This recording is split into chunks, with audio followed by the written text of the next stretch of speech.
And can you talk about Israel's use, weaponization of the Holocaust and anti-Semitism? Well, I think it has been almost a continuous process from the beginning of establishing the Zionist Israeli state to justify everything and the kind of Jewish exceptionalism with the victimhood of the Second World War Holocaust. And I find that completely objectionable and an insult to those who suffered the Holocaust, quite honestly. And this has never stopped. Even the genocide is partly justified or linked to the Holocaust. Only the other day, Netanyahu made a speech at the Yad Vashem saying, "Never again is now." This is a clear reference to the World War II Holocaust as a justification, a linkage. And I think this is abhorrent, completely abhorrent, and a complete misuse of the Holocaust. Well, it's interesting because you have some people like Netanyahu saying never again is now, referring to what's happening to Jews, but then others say never again is now, meaning what's happening to Palestinians. Well, yes. I mean, quite clearly it's a genocide, and there can be no argument justifying it. It just doesn't stand, nothing stands up. Doesn't matter what happened on the 7th of October. You cannot justify the killing on this scale of civilians and women and children. It's just impossible. It does seem like for some people, the takeaway of the Holocaust is never again just for Jews, and it's okay if other people are killed. And then for others, it's never again because of what was done to the Jews. How can we stand silent? How can we be complicit? How can we not oppose the genocide of others? What do you think determines which direction people go in? Well, I think we have to remember that even the original World War II Holocaust was not only affecting Jews. Right. There were the Roma people, etc. Communists, people with disabilities, socialists, yes, right. Gay people, right. and even before that, there was the Holocaust of the handicapped that went on in an institutionalized way, and nobody defended them, including the churches. So, yes, I mean, I don't think there should be any hierarchy of racism, and Holocaust against all people and communities are equally evil. And I don't think you can distinguish and have choice. You have to be protesting and condemning all Holocaust. Now, the Israelis, Zionists often say, well, the numbers are not as great as those died in the Iraq attack, etc., Fallujah and the high-level bombing, etc.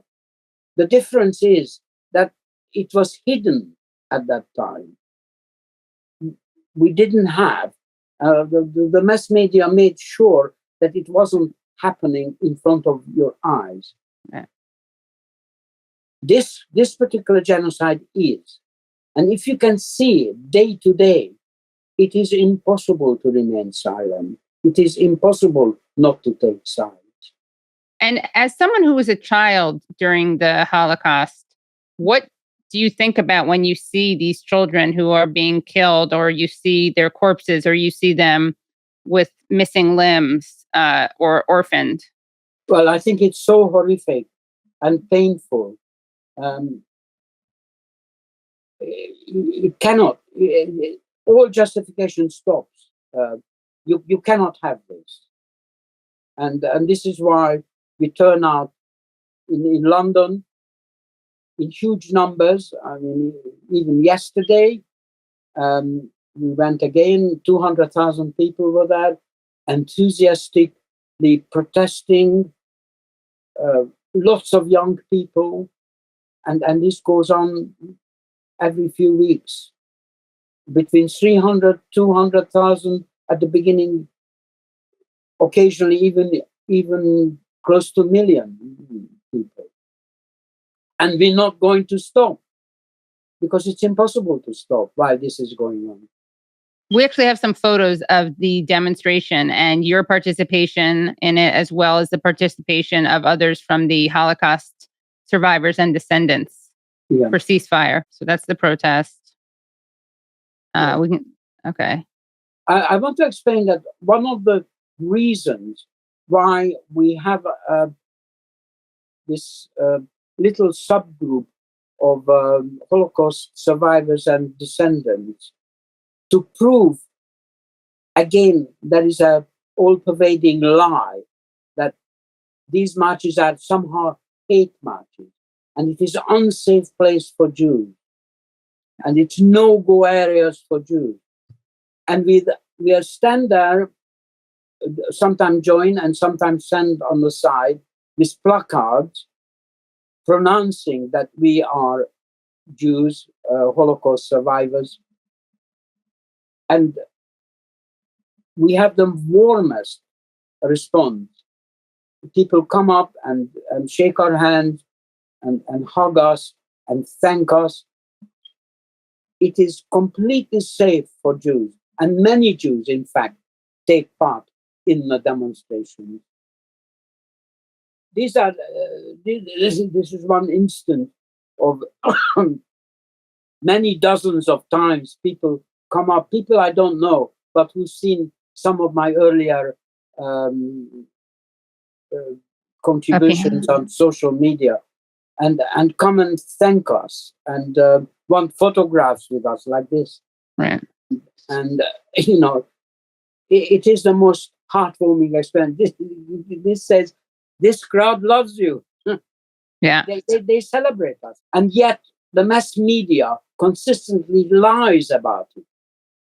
And that's partly why we're there, to kind of try and puncture that lie.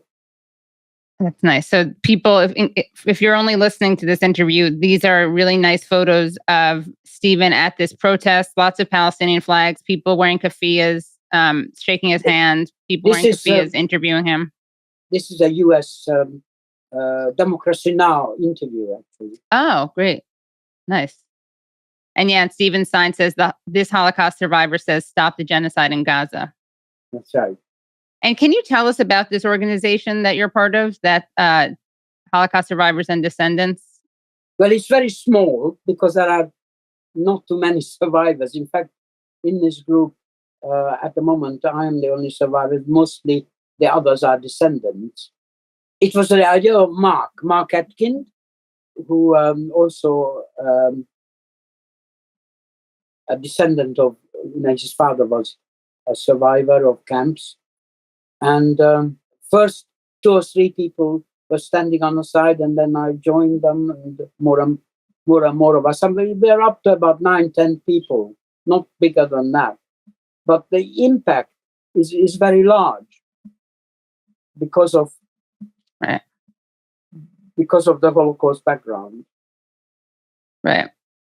And it's so important, again, because people will say that if you don't support what Israel's doing, that means you don't take anti-Semitism seriously. And so having people who survived the Holocaust and their descendants, obviously these people take anti-Semitism seriously. Exactly, yes.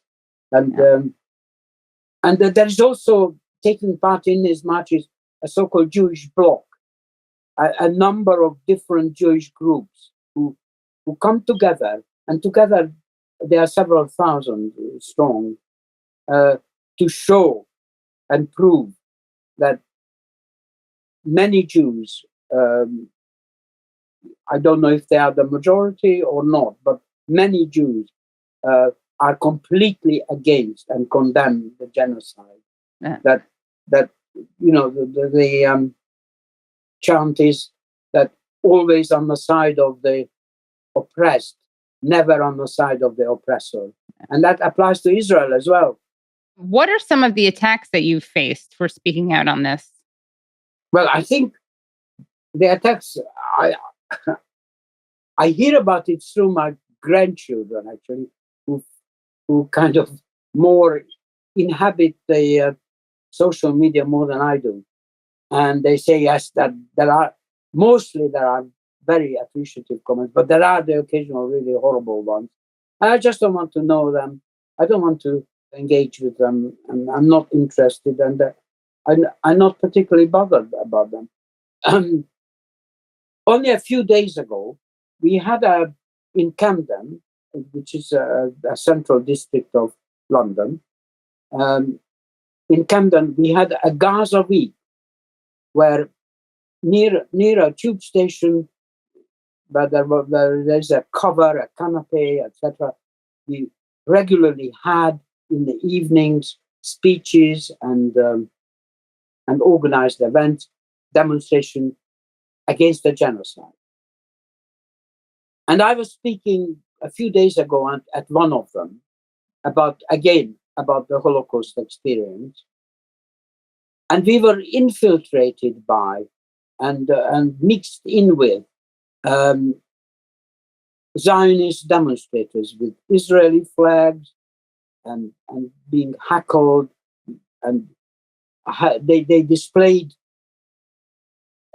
placards like "Rape supporters off our streets" and "Hamas supporters off our streets" and things like that. And while I was speaking, I wasn't aware of it, but one of these Israeli protesters, was perched at high above me, climbed onto some feature, and continually shouting "Capo, capo, capo" at me. And I wasn't aware of it because I was speaking.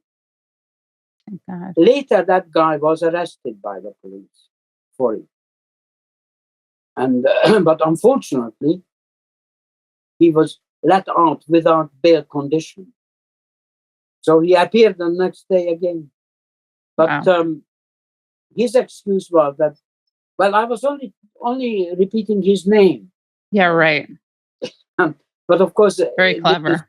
This is rubbish because my name is Kapos. And it sounds completely different from Capo. Right. Also, why would you stand behind someone talking and scream their name again and again? Yeah. Makes no sense. So do your children and grandchildren see this similarly to you? Yes, I'm very proud of that they do. And in fact, I was asked to address one of the end rally of one of these big demonstrations, which ended at Trafalgar Square. And I was speaking from the platform about my support against the genocide and as a Holocaust survivor, with 300,000 people down there. And at the suggestion of Jeremy Corbyn, who I got to know and so on, standing behind, said, "Look, your family should be standing behind you when you are on the bus." And they did. And there was my son, my daughter, and my granddaughter, and my grandson. That's so nice. And my granddaughter of 12 years old. And my grandson of 18. And I'm really proud of them.